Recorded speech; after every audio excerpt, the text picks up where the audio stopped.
I'm running through the village at midnight, my lantern swinging wildly in my hand.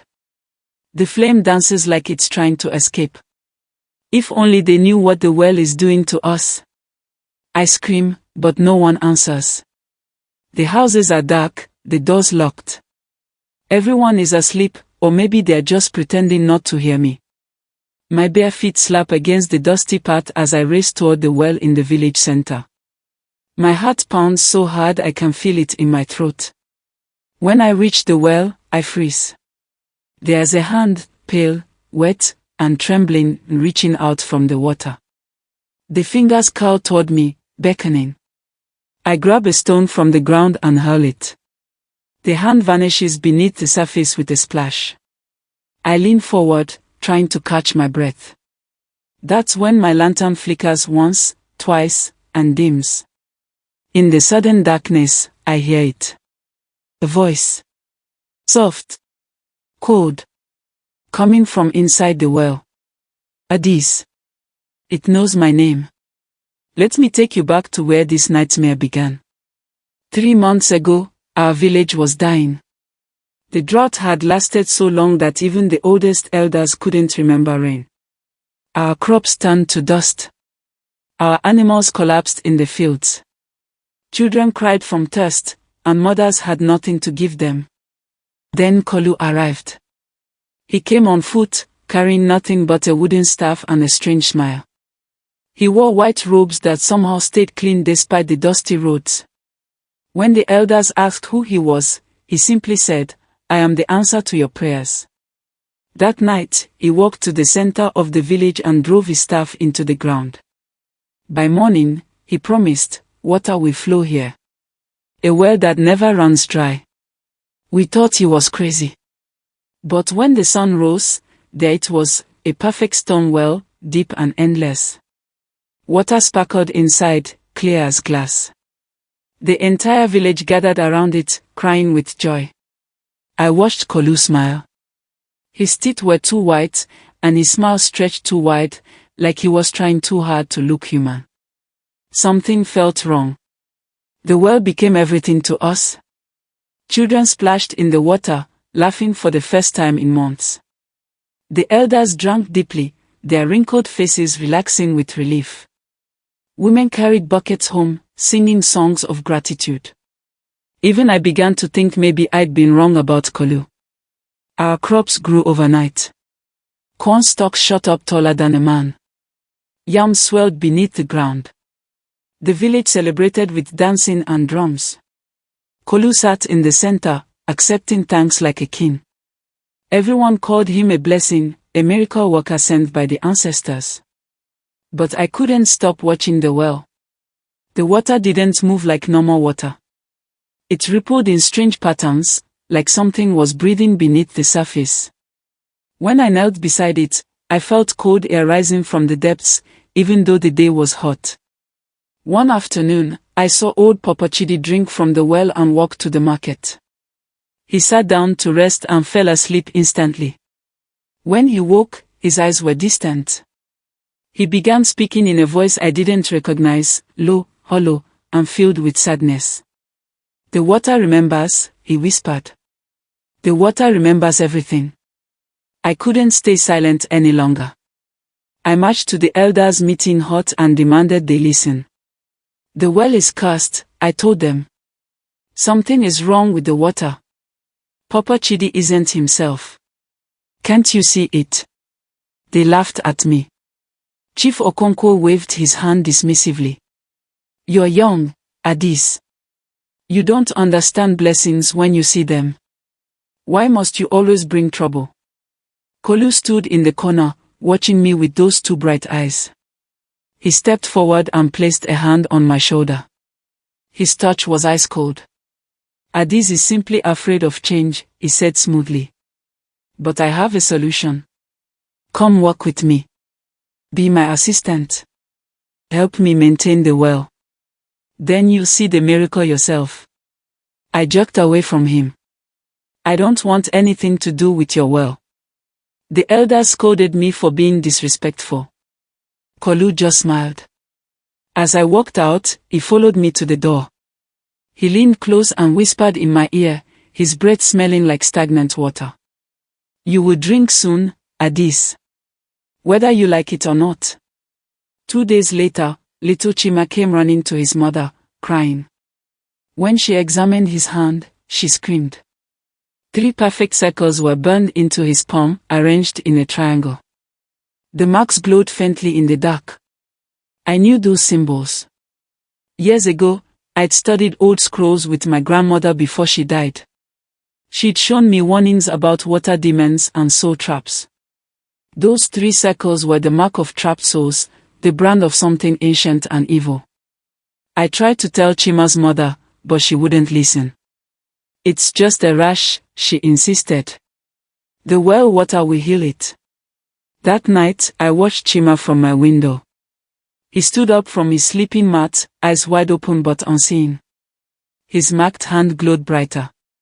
Slowly, like he was being pulled by invisible strings, he began walking toward the village center. Toward the well. I threw on my wrapper and ran after him, but he was already gone when I reached the street. The only sound was the distant splash of water. I didn't think. I just jumped. The well water swallowed me whole, cold and thick like oil. I kicked downward, searching for Chima in the darkness. My lungs burned. My eyes stung. But there was nothing, just endless black water and a cold that seeped into my bones. Something brushed against my leg. I screamed underwater, bubbles exploding from my mouth. Whatever it was felt wrong, smooth and slippery, but also solid. Like a hand made of water itself. I kicked toward the surface and pulled myself out, gasping and shaking. The village was still asleep. The well sat silent and innocent, water perfectly calm. Chima was gone. In the morning, the elders said he must have run away. Children do that sometimes, Chief Okonkwo said. He'll come back when he's hungry. But I knew better. As I walked away from the morning meeting, I saw something that made my blood freeze. There, in the dirt beside the well, was a wet footprint. Small, like a child's. It led away from the well, as if someone had walked out of the water and onto dry land. KALU organized a grand celebration. He declared the well had cleansed the village, and that we were now blessed beyond measure. Tables were set up with food and palm wine. Drums played. People danced. KALU called me to the center of the celebration. In his hands was a golden cup, polished until it shone like the sun. Addis has doubted long enough, he announced. Today, she joins the blessing. Everyone cheered. I felt trapped as he pressed the cup into my hands. The water inside was crystal clear, but it felt heavy, like it was filled with something more than liquid. Drink, KALU commanded softly, his smile never reaching his eyes. I didn't want to. Every part of me screamed to throw the cup away. But everyone was watching, waiting. Slowly, I raised the cup to my lips. The water touched my tongue, cold, bitter, wrong. I swallowed a single drop. Immediately, I felt it. Something icy wrapped around my throat from the inside. Like invisible fingers squeezing. I dropped the cup and grabbed my neck, gasping. The cold spread through my chest. And then it stopped. KALU's smile grew wider. That night, I dreamed. Not normal dreams, but visions so real I could feel them. I stood at the bottom of the well, looking up at a circle of moonlight far above. The water was thick around me, pressing down like hands holding me under. Shapes moved in the darkness. Other people, trapped like me. They floated with empty eyes and open mouths, suspended in the cold. I recognized faces, Papa Chidi, Chima, others who'd disappeared over the weeks. A dark figure rose from the depths. Tall, made of water and shadow. It had no face, just a black void where a head should be. But I heard its voice in my mind, cold and ancient. Your fear feeds me, it whispered. Every doubt, every scream, every prayer, it makes me stronger. I tried to swim away, but the water held me like chains. The figure reached out with fingers like rivers. Just before it touched me, I woke up screaming. My throat burned. My sheets were soaked with cold water, even though I hadn't been near the well. I had to know the truth. While the village slept, I returned to the well with a rope and lantern. I tied the rope to a nearby tree and lowered myself down, this time prepared to explore. The well wasn't just a well. Halfway down, I found a gap in the stones, a hidden entrance to a chamber beneath. I squeezed through and dropped into a small cave lit by my lantern's glow. The walls were covered in ancient carvings. I traced my fingers over them, reading the story they told. A water demon called Omiok, the soul drinker. It traveled from place to place, disguised as a blessing, feeding on the faith and fear of desperate people. The carvings showed the ritual, how the demon would appear, offer salvation, build a well, and trap souls one by one. At the bottom of the wall, written in symbols I barely understood, was a name. KALU. The same name, written in the demon's own language. My hands trembled so badly I almost dropped the lantern. KALU wasn't a man. He'd never been human at all. I ran straight to Zora's house. She was my best friend, the only person I trusted completely. I pounded on her door until she answered, looking exhausted and scared. Zara, we have to talk. It's about the well. I know, she interrupted. Her voice was flat, emotionless. I've been drinking from it, Adis. Every day, for weeks. My heart sank. Why? I warned you. My mother is dying, she said, tears filling her eyes. KALU promised if I drank from the well and served him, she would never get worse. She'd live forever. I had no choice. I grabbed her hands. Zara is lying.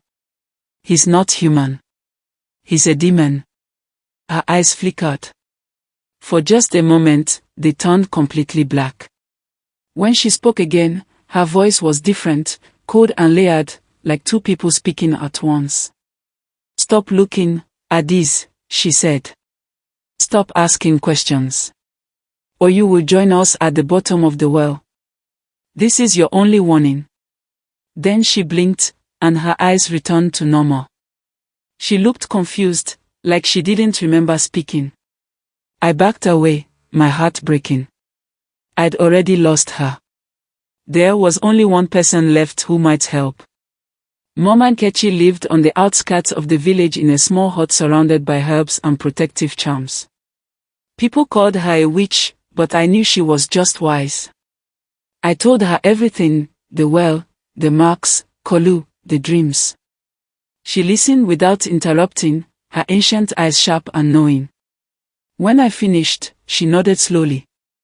I faced Omiok once before, she said. 40 years ago, in a village far from here. He destroyed them all. I barely escaped. How do we stop him? I begged. She stood and pulled a dusty scroll from a shelf. The demon can only be defeated by returning its true name to its origin. You must find the broken calabash hidden in the river's oldest cave. Speak the demon's name into the calabash at the well, and the portal will close. That's all. She gripped my arm with surprising strength. The journey will try to kill you. The demon will send everything to stop you. And if you fail, your soul will feed him forever. I swallowed hard. I don't have a choice. Mom Nkechi's eyes were sad. No, child. You don't. The next morning, I prepared for the journey to the river caves. I packed water, dried meat, and a machete. But word had spread. KALU knew what I was planning. As I reached the village edge, a hunter named Emeka stumbled out of the forest. His clothes were torn, and blood ran from a gash on his forehead. He collapsed at my feet. Don't go, he gasped. The river, it's alive. The water moved against the current and pulled me under. I barely escaped. Something is guarding the cave, Addis. Something that wants you dead. I helped him to his feet. I have to try. He grabbed my wrist. KALU has sent his minions, spirits bound to the water. They'll drag you down the moment you get close. Promise me you'll be careful. I promised, but we both knew it was a lie. There was no being careful when facing a demon. I left before I could lose my nerve. The river looked wrong from the first moment I saw it. The water flowed backward, against nature, like it was being pulled by an invisible force. Trees along the bank were bent toward the water, their roots exposed and twisted. I stepped onto the riverbank, and immediately my footprints began to slide. The dirt beneath my feet moved, dragging my footprints backward toward the water. It was like the earth itself was trying to erase my presence. The cave entrance was ahead, dark and gaping. I waded into the river, water rising to my waist. The current pulled at me, stronger than any natural flow. My feet slipped on the rocks. That's when I heard the voice. It came from the water itself, bubbling up from the depths. You cannot leave once you enter. I looked down and saw faces in the water, dozens of them, pale and distorted, mouths open in silent screams. They reached for me with transparent hands. I ran. I splashed through the river and threw myself into the cave entrance, water pouring off me. Behind me, the river roared like a living thing, angry that I'd escaped. Inside the cave, I wasn't alone. A figure stood in the shadows, a man, but transparent, glowing faintly blue. A spirit. Who are you? I whispered. I was the guardian of the well, he said sadly. Before KALU came. Before everything changed. He stole the blessing and twisted it into a trap. I tried to stop him, and he bound me here. The calabash, I said. Do you know where it is? He pointed deeper into the cave. Follow the water upstream. But you must know something, Addis. The well has already taken someone from your family. My blood turned to ice. What? Who? Your brother. He drank from the well 3 days ago. His soul is already halfway gone. I thought of Choku, my younger brother.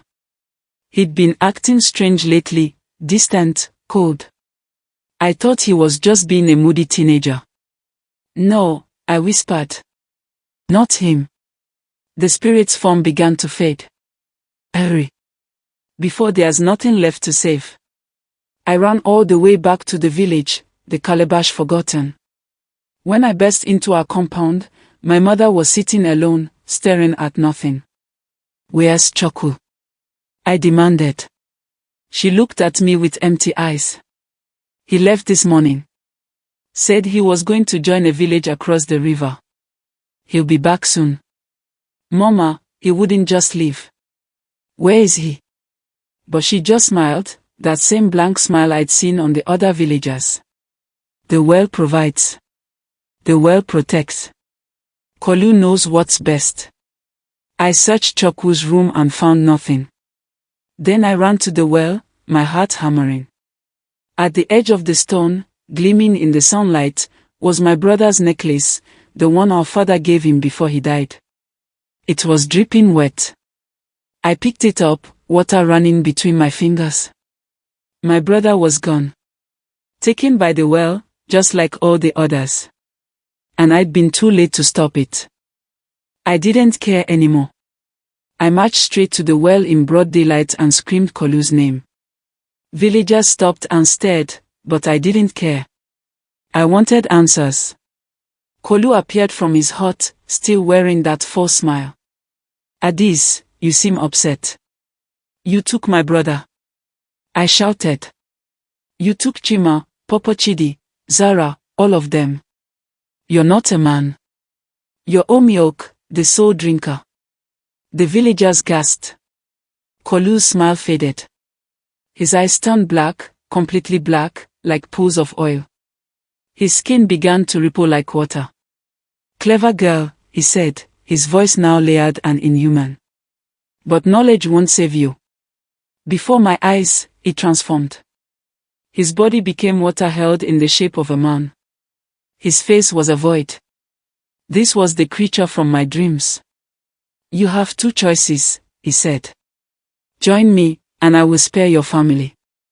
Refuse, and I will drown this entire village.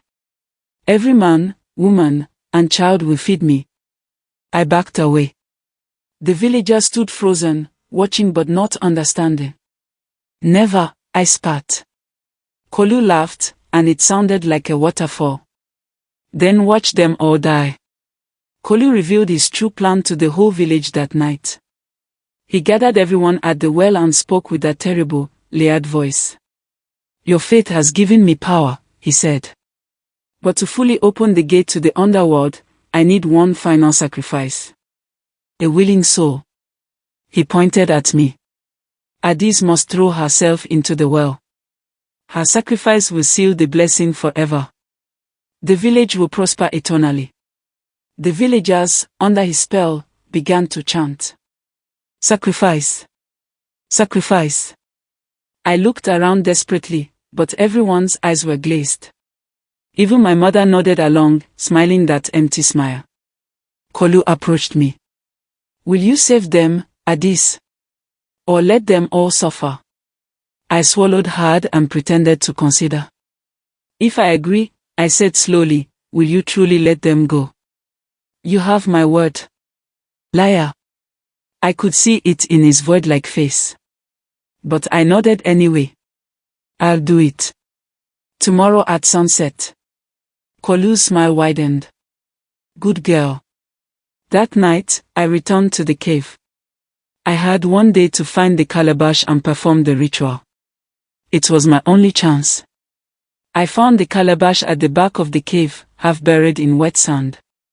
It was ancient, cracked down the middle, covered in the same symbols I'd seen on the well's hidden chamber walls. I carefully pulled it free. Mama Nkechi had told me what to do. I needed to fill the calabash with well water, speak the demon's true name, and pour the water back into the earth at the source. The ritual would close the portal and trap Omiok forever. I returned to the village just before sunset. The water in the well was rising on its own, spilling over the edges and flooding the ground. KALU stood waiting, his watery form towering over the villagers. Ready to fulfill your promise? He asked. I held up the calabash. I brought something. His black eyes narrowed. What is that?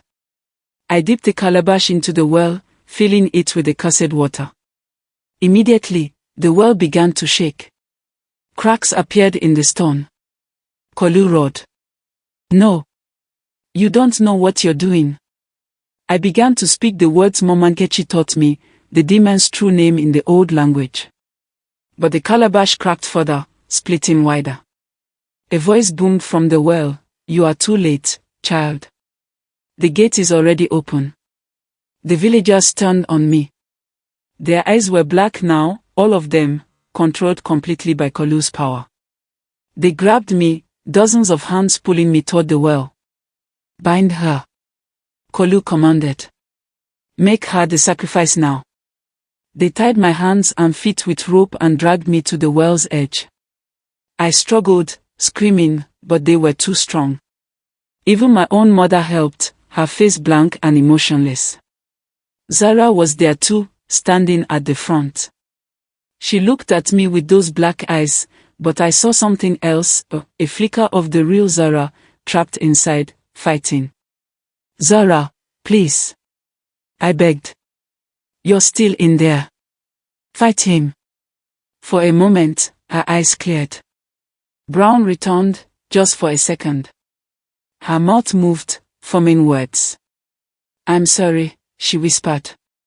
Then her hand moved to her pocket. She pulled something out and pressed it into my bound hands, a small object, cold and hard. The villagers lifted me up, ready to throw me into the well.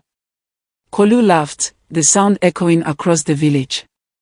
I looked down at what Sarah had given me. A key.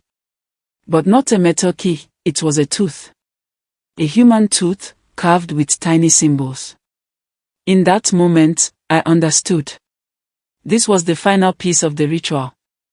The tooth was the original key, the one used to bind Omiok to the well in the first place. With it, I could complete the calabash ritual. Zara's eyes met mine one last time. The gate, she mouthed. Close it. The villagers threw me toward the well. I twisted in midair, clutching the tooth and the calabash. As I fell, I jammed the tooth into the calabash's crack. The effect was immediate. Light exploded from the calabash, bright and blinding. The well cracked open like an egg, and a massive portal appeared, a swirling vortex of darkness and water, leading down into nothing. Spirits poured out. Dozens of them, the trapped souls finally freed. I hit the ground hard, gasping, as the spirits swirled around me. One of them stopped. I recognized his face. Choku! I screamed. My brother's spirit looked at me. His eyes were empty, hollowed out. He opened his mouth, but no sound came. He was alive, but something essential was gone. The spirit scattered into the night, freed from the well's prison. The villagers collapsed, the spell broken. They blinked and looked around, confused, like they were waking from a long sleep. KALU screamed in rage. His watery form twisted and writhed. You think you've won. You've only made it worse. I looked down at the well. The portal was still there, still growing, swallowing the ground around it. Water poured out in torrents, flooding the village. I staggered to my feet. It's over, KALU. You're finished. Look closer, foolish girl. I did. And my heart sank. The portal wasn't closing. It was expanding. Dark shapes moved in the depths, more demons, more horrors, drawn by the opening. KALU's laughter echoed. You didn't seal the well. You opened the gate. And now, everything will come through. I clutched the calabash, my mind racing. What had I done wrong? For a moment, I thought we'd won. The villagers were free. The spirits were released. But then I saw the truth. The portal kept growing, and the water kept rising. I collapsed in exhausted relief, thinking it was finally over. But KALU's laughter continued, bubbling up from the depths of the portal. Louder. Stronger. Did you really think it would be that easy? His voice boomed. The more you fight, the more you feed me. Fear, hope, desperation, it's all the same.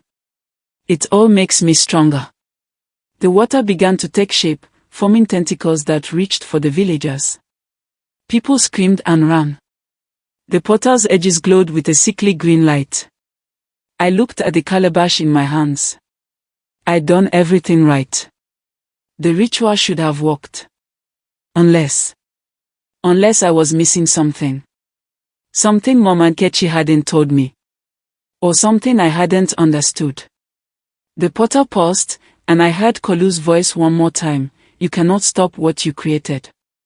I ran to Mama Nkechi's hut, dragging her back to the village. She took one look at the expanding portal and gasped.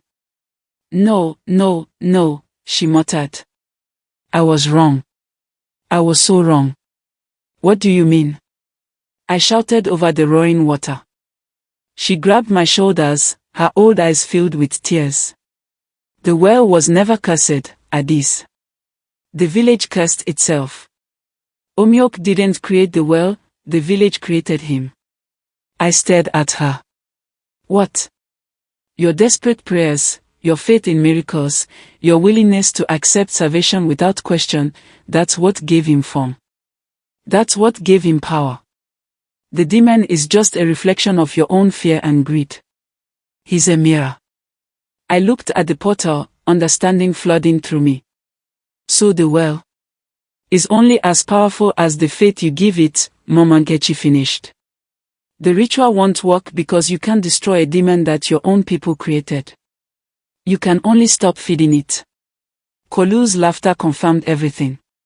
She finally understands. But it's too late. The gate is open, and I am eternal. I stood before the well and faced the village. Everyone was there, my mother, the elders, Zara, everyone who'd been under KALU's spell. They looked at me with frightened, confused eyes. Listen to me. I shouted. This demon exists because we believed in easy miracles. We wanted salvation without sacrifice. We trusted a stranger because we were desperate. We created this monster with our own faith. Chief Okonkwo shook his head. That's not possible. It is. I pointed at the portal. Look at it. Every prayer you whispered, every time you called the well a blessing, you fed him. You made him real. And now he's trying to open a gate to bring more demons through. The villagers looked at each other. Doubt flickered in their eyes. Stop believing in him. I screamed. Stop having faith in the well. It was never a miracle. It was always a trap. KALU materialized from the water, towering and terrible. His form was a massive serpent made of rushing water, eyes like black holes. You think words will stop me? I am eternal. I am nothing, I said firmly. You're nothing without our fear. I turned to the villagers. Say it with me. He is nothing. The well is nothing. We don't need him. Slowly, one by one, they began to repeat it. He is nothing. KALU shrieked, his form flickering. I lifted the broken calabash high. The tooth key glowed inside it. This is the truth, KALU. You only exist because we forgot that real blessings take work. Real hope takes effort. We wanted the easy way, and you fed on that weakness. I poured the well water back into the earth, speaking the final words of the ritual. I return your name to the earth. I return your power to the void. We reject you, Omiok. We choose the harder path. The villagers joined in, their voices rising. We reject you. KALU's serpent form shattered like glass. The portal collapsed inward with a deafening roar. Water rushed back into the earth, absorbed by the soil. The well cracked and crumbled, stone by stone, until nothing remained but an empty pit. The demon's final scream faded into silence. The village returned to normal, but the well was gone forever. The ground where it stood was just dry earth. That night, as we gathered around fires, I spoke the words that had haunted me since the beginning. If only they knew that what they begged for would become their prison. My mother touched my hand. We know now. Choku's spirit had returned to his body, but he was changed, quieter, thoughtful. Zara was free, her eyes her own again. The village had survived. But we learned the hardest lesson of all: never trust miracles that come too easily. Never ignore your instincts. Real blessings require real work. And most importantly, some answers to prayers aren't blessings at all. They're a test of whether we do what's right, even when what's easy is right in front of us.